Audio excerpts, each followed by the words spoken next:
Karen, ang ginagawa mo po? Humarap ka. Sino ka?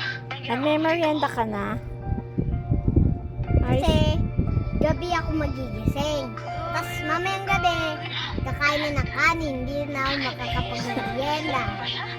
Yung advance yung merienda po muna siya guys bago siya matulog. Kasi maaga po yung pasok niya bukas. Sigurista tayo sa baby Marish Karen guys. So na muna magmerienda bago matulog. Hapon na kasi guys. Kaya kailangan niya ng magmerienda. After ng merienda, matutulog na siya guys. Kasi may pasok pa siya ng morning. Pang morning session po kasi yan guys. Yan. Ganyan lang yan siya guys. Smile naman dyan Marish Karen. Kailangan ka ba? Smile!